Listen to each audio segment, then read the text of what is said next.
15th of August, Rabbi Levitt, Gemora.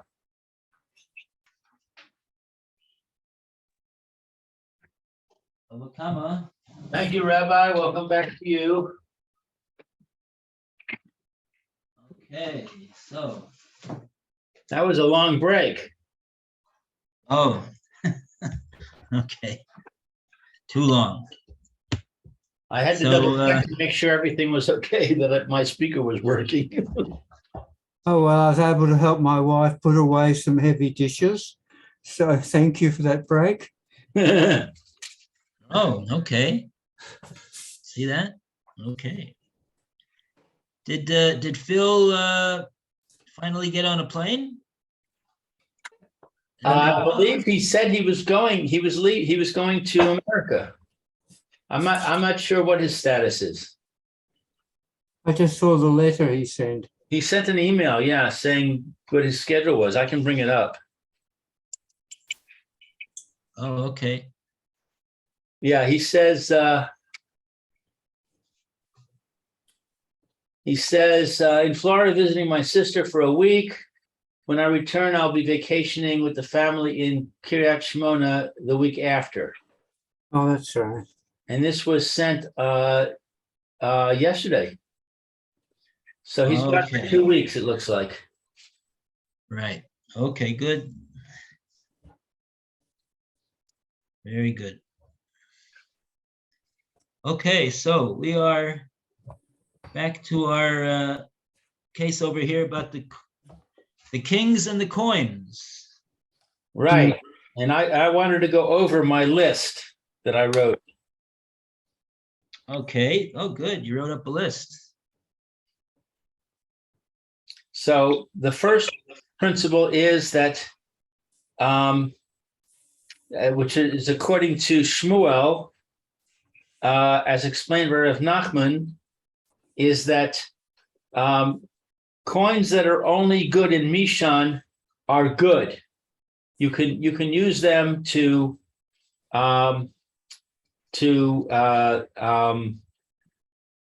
pay for a loan, pay back a loan. Right. That's point one. Point two says that Rav Nachman said that point one applies only if you're going to Mishan. Right. Point three says coins that are good in Mishan are okay even if you're not going to Mishan. Right. And point four says point three is true only if foreign currency is allowed.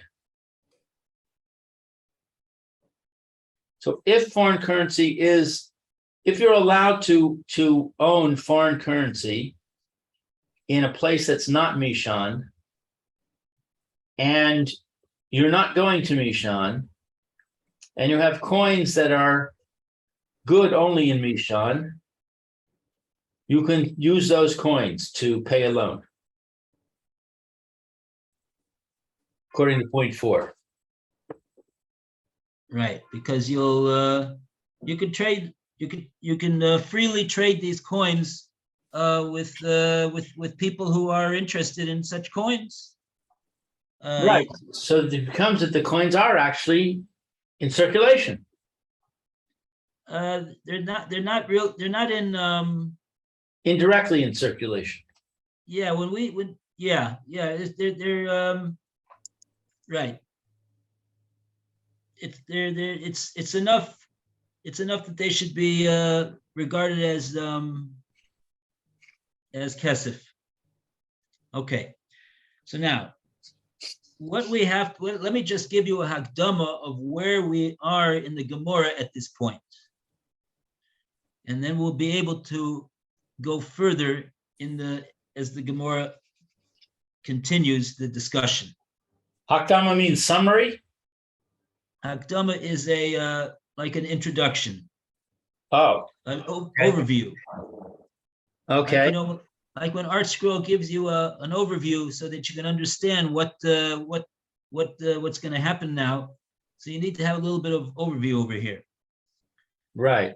The overview is that we always have to keep in mind what is the din that the Gemora is analyzing over here. The Gemora is analyzing a din that Shmuel said. Shmuel said coins from Meshan are good currency. And Reb Nachman said a limitation on the statement of Shmuel, that when Shmuel was saying his din, he meant only in regard to coins which the receiver will be on his way to that place. Then they're good. But if the person is not on his way to that place, then they're no good. So that's that is the picture that the Gemora is discussing, and Gemora is trying to figure out what's the case. First of all, the Gemora is trying to figure out, is it really true? Is it really true what Reb Nachman says? Maybe we have a kasha on Reb Nachman from a brisa, and it will refute Reb Nachman because he can't disagree with a brisa. That was the third step. But once we see that Reb Nachman has answered that brisa, now in the way that he did, you got to understand, what did Reb Nachman do when he answered the brisa in the way that he did? He answered the brisa in such a way as he's saying that this case, this scenario where the kings are not makpid on one another's currency, and they allow free exchange of foreign currency in their own country, even though it's not used as the currency in order to buy things in the place, it won't be accepted there. This coin from Meshan, you want to use it to go into the Makolit and pay for something, they won't accept it. So it's not really officially in currency, but it does, like we said, it just has a usage. Now, in the event that the kings are not makpid on the coins, so what does that mean? That means like this. In the scenario that the kings are not particular about foreign currency, now we do not have the distinction that Rav Nachman said that applies to the statement of Shmuel. So that cannot be the case that Rav Nachman said in his explanation of the statement of Shmuel. That's what's happened over here at this point in the Gemora. Why is it that we can't say that that's the explanation of Rav Nachman and Shmuel? Because Rav Nachman said the case that Shmuel is talking about is a case where there is a distinction between whether a person is on his way to Meshan or he's not on his way to Meshan. And therefore, since Rav Nachman, in order to defend himself from what it says in this brisa, he needed to say, oh, that's talking about the scenario of kings who are not makpid on one another. That's the step I don't follow. Okay, what's the question? How does he bring in the kings? Because we said, you just said that it depends on whether he's on his way to Meshan. Right. Now you're saying it has to do with whether the kings are makpid. I don't see that logical step. What does this makpid of the kings have to do with whether he's going to Meshan or not? Okay, so the way it works is like this. If the kings are not makpid, what that means is that now we could learn this brisa, and it's not a refutation to Rav Nachman. Why not? And here's the thing, because Rav Nachman was talking about a case where there is a distinction between whether the receiver of the coins is on his way or not on his way to Meshan. And what Rav Nachman has just done in explaining the brisa the way he's done with the kings not being makpid, he's telling us that the brisa is talking about a case where there is no distinction between whether the guy is on his way or not on his way. In other words, even if he's not on his way, the coins will work. Well, so that's not a case. That's not the case that Reb Nachman was talking about when he explained Shmuel. Because Reb Nachman said, the case that I'm talking about, that Shmuel is talking about, is got to be that Shmuel said his din only where he's on his way to Meshan. Oh, but if he's not on his way to Meshan, oh, so then you can't use those Meshan coins over there. Can't use them. So therefore, those are the words. This is the setup of the Gemora. We're accepting the setup that Rav Nachman has made in the statement of Shmuel. Shmuel said you can give Meshan coins even in the place that they don't officially accept coins like that in that place. And Rav Nachman said that's only where the receiver of those coins is on his way to Meshan. If he's not on his way to Meshan, then the coins cannot be used. Okay? Okay. Yeah, so far so good. So now, let's just go over the next step. The next step is the Gemora brought a brisa about Meiser Sheni, Chilul of Meiser Sheni, onto coins. And the Gemora, bottom line of that brisa is, the Gemora comes out, is we got a situation where even though the guy's not on his way to Meshan, he's on his way to Yerushalayim. But still, the brisa says the coins are good. So what do we see? The brisa seems to be a refutation of Rav Nachman. On that, the Gemara, on that, Rav Nachman answers no, because that brisa is not talking about the case that Shmuel is talking about.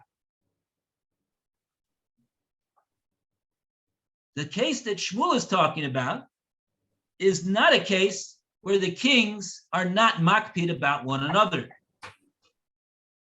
Shmuel is not talking about a case where the kings are not makpid. Why? Because in the event that the kings are not makpid, so then even if a guy has Meshan coins, since the kings are not makpid, even if he's not himself on his way to Meshan, he can these coins are valuable to him. He could trade these coins with somebody who is on his way to Meshan, and since the kings are not particular, he can take them out of the country. He can freely he can even advertise in the newspaper that he's got Meshan coins that he wants to get rid of, and some guy who's gone his way to Meshan, he'll answer the ad. And the king doesn't care about that. He doesn't mind that. So in such a scenario, the whole distinction of whether the holder of the coins who got the coins is on his way to Meshan is there's no distinction anymore. That scenario of the kings not being makpid about the coins, foreign coins, is not the scenario that Shmuel was talking about. So Rav Nachman says, that's not a kasha on me, that brisa that you have, because that brisa is talking about a case where the kings are not makpid about foreign currency in their countries. Because I agree that in that case, where the kings are not makpid, then even if somebody's not on his way to Meshan, those coins are still good, and that's what the brisa says. The coins are still good. You can make a proper deconsecration of such coins. Those coins are good, even though the guy's not on his way to Meshan.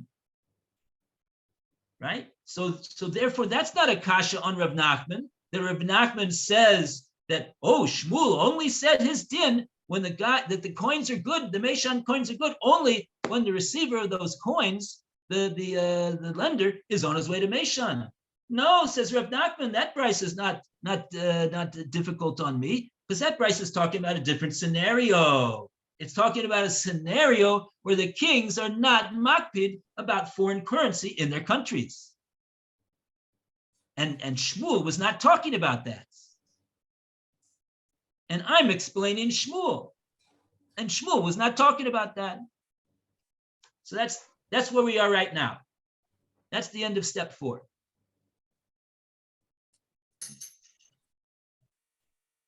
Now, let's proceed to the next step, if we can, over here. The next step is, and we read this before a few times. You could read the words, you can translate them, and you can really have no idea of what they are talking about. That's the beauty of Gemora. And you have to sweat until you can figure and write graphs and tables and chazer over it 300 times before you can figure out what the Gemora is talking about. Okay, so now,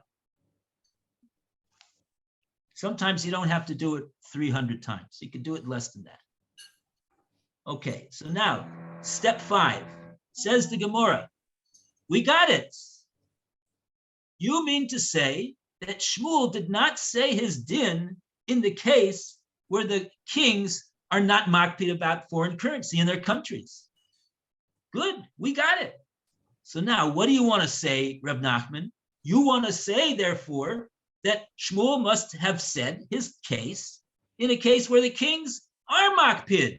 That's when you want to say that that's when you want to say that Shmuel said his din, and you say your limitation on Shmuel, that it depends on whether he's on his way to Meshan or not. Yeah?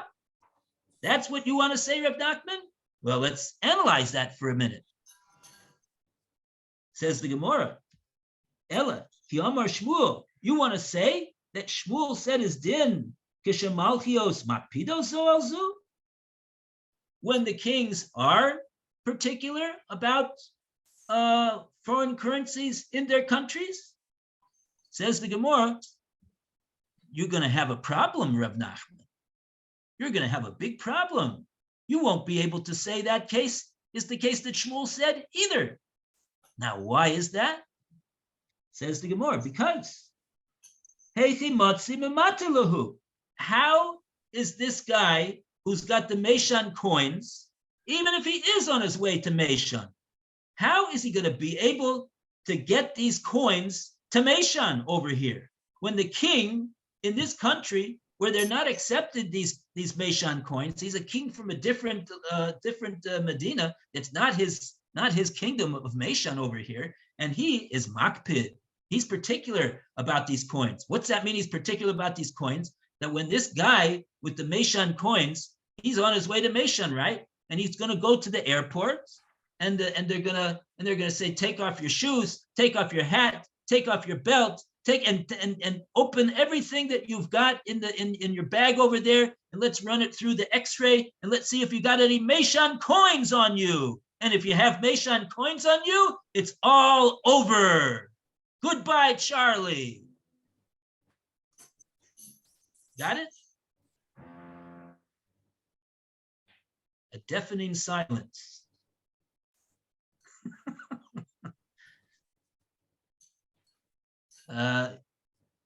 Any questions? No, so far. So good. 97B2. Okay, let's Lou, you're following what's going on over here? Yes. I'm still a little bit confused about that intermediate step. From I guess I'm understanding it as follows. There's a statement by Shmuel, and Rav Nachman comes to modify it, to make a limitation on it. Right. And then the Gemora wants to bring a brisa that contradicts Rav Nachman. Yes. And so Rav Nachman has to answer that brisa. Yes. And that's why all of a sudden we're talking about the kings, because the kings are in the brisa. Yeah. The kings, if the kings say that the coin is no, that you can't have the coin, the foreign coin, then it can't be used.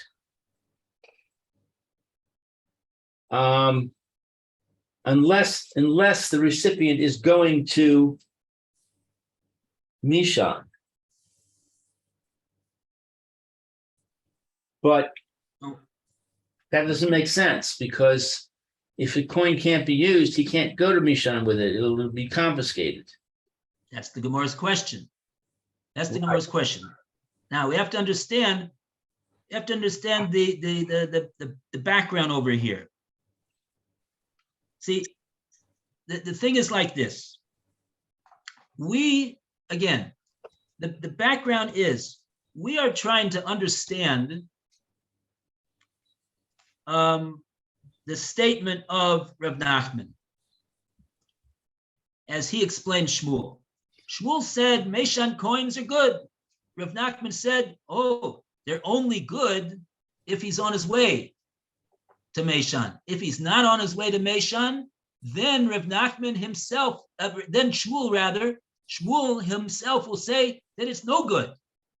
Okay? So if we hear what's being said, we're being told that according to Rav Nachman, the statement of Shmuel depends on whether he's on his way to Meshan or not. And we're taking that as that's what Rav Nachman said. So the Gemara is analyzing. The Gemara is undergoing an analysis of the statement of Rav Nachman, his limitation of Shmuel. Now, so far we've got the following facts. We've got the fact that we're talking about Meshan coins, and those Meshan coins are not accepted in the Makolet here in the place of where the loan was made. And Reb Nachman says it's okay; they could still be given as long as the guy is on his way to Meshan, the one that's being repaid the coins, the lender. Okay, but now, what the Gemora is doing over here is we're analyzing when exactly is this so? In what scenario? In what scenario is it so that Shmuel said his din that Meshan coins are good, and that Reb Nachman said that, oh, but Shmuel means to say only if he's on his way to Meshan, because if he's not on his way to Meshan, then Shmuel agrees the coins are no good. So the Gemara is trying to figure out what is the factual scenario that we can say that Reb Nachman is explaining the words of Shmuel. So, and we've introduced over here, Reb Nachman has introduced over here an added fact in the scenario. And that fact is, what about the kings? What about the kings? Are the kings makpid on foreign currency in their countries? Are the kings not makpid about foreign currencies on their countries?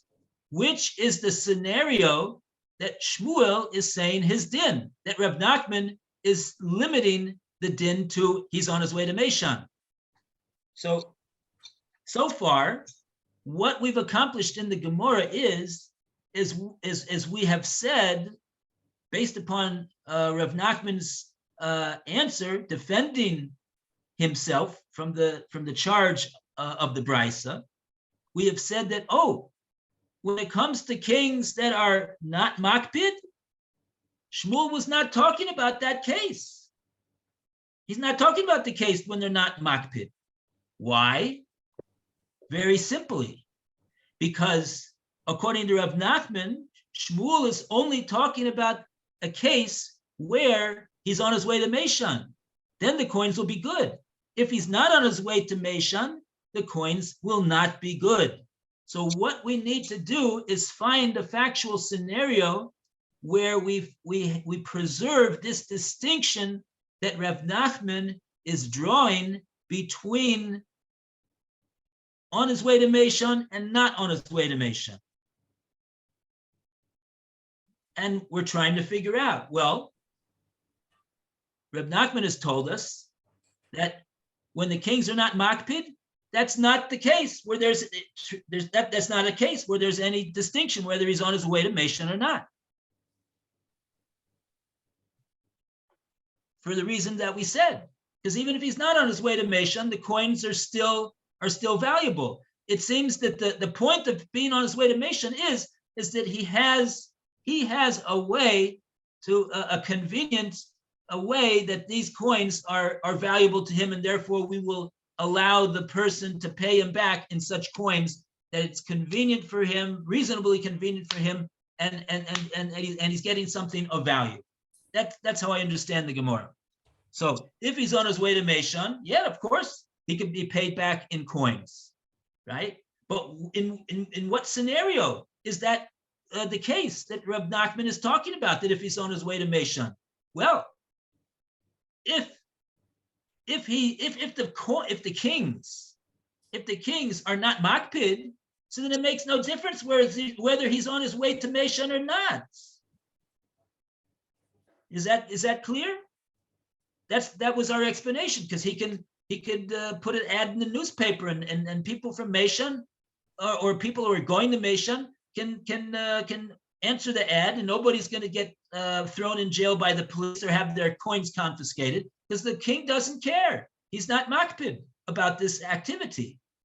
So in that case, we don't have any distinction between whether he's on his way, this person, to Meishan or not. That's not the case that Reb Nachman was explaining the words of Shmuel.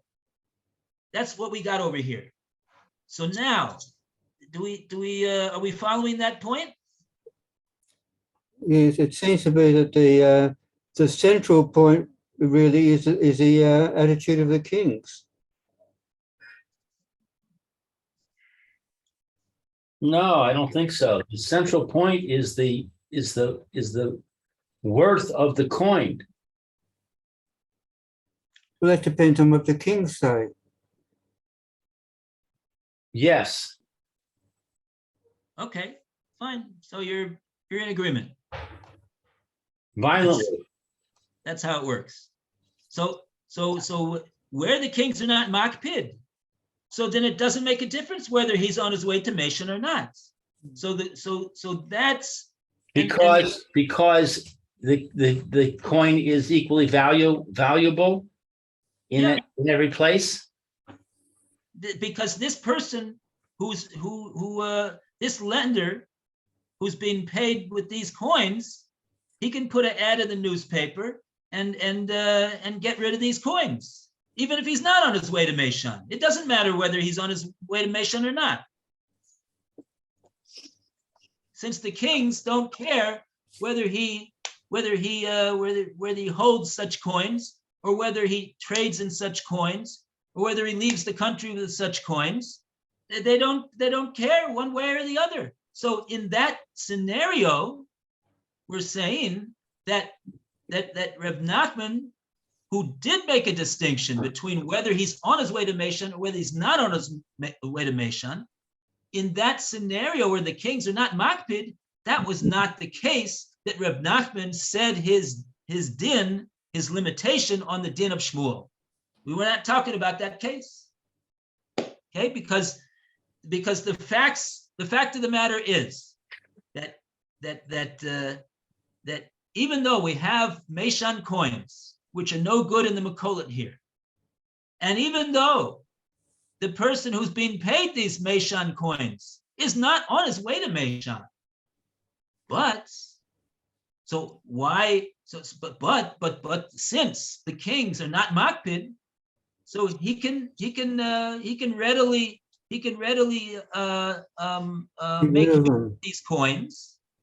He can readily make use of these coins, even if he's not on his way to Meshan. So what we've accomplished is that we've said that in such a scenario where the kings are not makpid, we don't find the limitation and the distinction that Reb Nachman made between being on your way to Meshan and not being on your way to Meshan. And therefore, that's not the case that Reb Nachman said his limitation on the din of Shmuel. It's not the scenario that he was talking about. So now that's step 4. That's what we found out. In a case where you got Meshan coins and you got a receiver of the coins who's being paid these coins, even though he's not on his way to Meshan, nevertheless, the coins can be paid to him, and they will then, and they're valid. They can validly be paid to him, and you could tell him take these coins. Why? Because the kings are not makpid on one another, and so therefore that's what the halacha would be, and therefore that's not the case that Reb Nachman said is din on. So now the Gemara is going to go to now we're going to go to the next step. Go to step 5. What step 5? The Gemara says, well, if you're telling me that Reb Nachman did not say his limitation of Shmuel in the case where the kings are not makpid, it must perforce be that he was talking about a case where the kings are makpid, right? Because you only have 2 choices. Either they're makpid or they're not makpid, right? There's only 2 choices. So if so, then what we have to do is we have to say that, oh, this that Shmuel said that Meshan coins are good, and this that Reb Nachman said, oh, that's only in the event that he's on his way to Meshan. But if he's not on his way to Meshan, then the coins are no good. You can't pay him with coins like that if he's not on his way to Meshan. That must be, if you're telling me it can't be a case where the kings are not makpid, it must be you're telling me that that Shmuel is talking about a case where the kings are, yes, makpid on one another, on one another's foreign currency in their countries. That must be the scenario that Shmuel is talking about, that Reb Nachman makes his limitation. Okay, good. Now the Gemara goes to the next step, though, and says, 1 second over here, let's analyze this. Is that going to work out? Is that going to work out? In other words, is it going to work out that if he's on his way to Meshan, then it'll be valid. You could give him this money, and if he's not on his way to Meshan, then you won't be able to give him this money. Do we find that distinction that Rav Nachman says in the din of Shmuel in the case where the kings are makpid about one another, and the Gemara says 1 second, it's not going to work. It's not going to work. Why? Heichi motzi mematilahu. How is the person holding these Meshan coins in the country that the king is makpid on people having such coins? How's he gonna do over here? You're telling me that Shmuel says, yeah, you could pay him Meshan coins. They're good coins. Yeah, are they really good coins? And Reb Nachman says, oh, we didn't mean to say they're totally good coins. We mean to say they're good coins when the receiver will be on his way to Meshan. Then he needs the coins. They're good coins. They're good coins for him. You can pay him those coins. Is that really true? Says the Gemara. What's going to happen in the event that the kings are makpid on one another? Is this guy going to be able to put an ad in the newspaper that he wants? No. Sorry. Forget that. Don't strike that. We're talking about a case where we're saying since he's on his way to Meshan, so then the coins are good. But if he's not on his way to Meshan, then the coins are not good.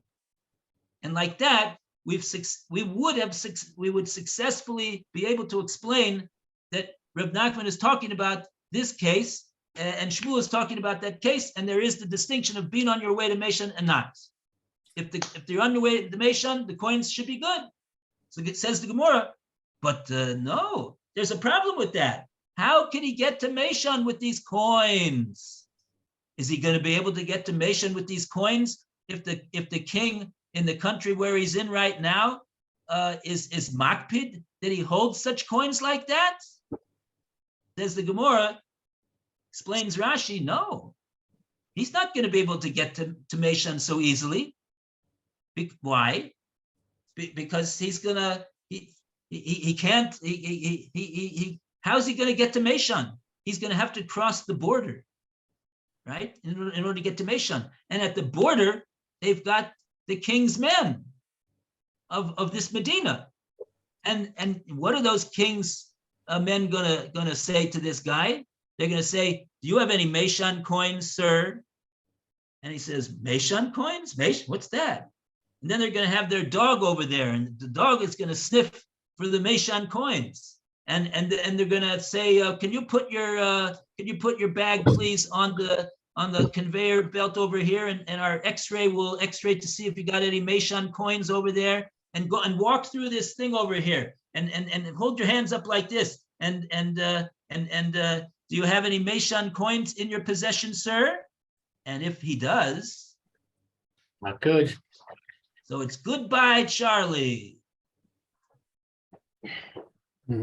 So therefore, says the Gemara, it's not this cannot be the case either that Reb Nachman was talking about, because Reb Nachman was talking about a case where there is a distinction between whether the holder of the Meshan coins is on his way to Meshan or whether he's not on his way to Meshan. He could be paid Meshan coins if he's on his way to Meshan. Says the Gemara, what's the difference whether he's on his way to Meshan? His coins are worthless. The minute he tries to get over the border, they're going to be confiscated. Those coins are worthless. What's the difference whether he's on his way to Meshan? Just like they're worthless here when he's not on his way to Meshan, they're worthless also if he's on his way to Meshan. Either way, they're worthless. And now what's the significance of the fact that they're worthless whether he's on his way to Meshan or not? The significance of that is that we have not successfully found a case where the principle, where the limiting, I don't think that's a word. The limiting principle of Reb Nachman on the words of Shmuel applies. We're looking for a case. Where was it that Shmuel said you could give Meshan coins, and that Reb Nachman said that there's a distinction to be made here? If he's on his way to Meshan, then you could give him those coins. But if he's not on his way to Meshan, you cannot give him the coins. The coins are worthless. Says the Gemora, if you're going to tell me a case where the kings are makpid on one another, then either way, whether he's on his way to Meshan, whether he's not on his way to Meshan, the coins are equally worthless to him. And if they're Therefore, equally it must worthless, be the case where the kings are not makpid. but we already said that where the kings are not makpid, so then he doesn't even have to be on his way to Meshan. He could put an ad in the newspaper, and everybody will come running and say, "Oh yes, Meshan coins. Yes, Meshan coins." He doesn't need to be on his way to Meshan. Can they change their minds? Kings? Change their policy? Sure, they could. Half Right when he's at the border. What? Right when he's at the border, the border guy says, "Okay, you can." And then as he's about to say you can go, the phone rings. And he says, "Yes." "Oh, Yeah. give me those coins." Right. So Okay, now you got the hang of it. You got the hang of it now. You see But- what the problem is that we've got in the Gemara now? Yes. We don't have a case where the statement of Shmuel and the limiting words of Reb Nachman, apply. If the kings are not makpid, so then he doesn't have to be on his way to Meshan. The coins are good, even if he's not. And if the kings are yes makpid, So then even if he is on his way to Meshan, the coins are worthless. So where's the case where Shmuel said this din that Rav Nachman is making this limitation? That is what the Gemara needs to figure out right now. Well, 12:33. And it's 12:33, perfect timing. That's what the Gemara needs to find out tomorrow. Tomorrow, okay. All right, Rabbi, thank you for going over that again, because it's more clear now, I think. Yeah, good. So about tomorrow, tomorrow is going to be a traveling day. And so What's I'm the not sure traveling? whether there's going to be a possibility over here tomorrow of me being able to participate in the shir. It is possible or not possible? Anything's possible, right? I could get a phone call at the last moment. But notice what we're saying is we're not having a shir tomorrow. But I wouldn't, what? Basically, we're not planning on having a shir tomorrow. Right. Okay, and what about on Thursday? Thursday should be okay. Thursday should be okay. And yeah, Thursday should be okay. All right, so today is Monday. Right. So what about Wednesday? Oh yeah, Wednesday and Thursday are should be okay. Wednesday and Thursday. Just should be tomorrow. okay. Just tomorrow we have a problem. Yeah, because I'm going to be in transit at the time of the shir. Gotcha. Oh, all right. All right. Thank you, Rabbi. Okay, all the best. All right then. Everybody have a great day. Thanks. You You too. too. Be well for tomorrow and that. And we'll see you. Bye-bye, Roy. Bye-bye, Alan. Bye.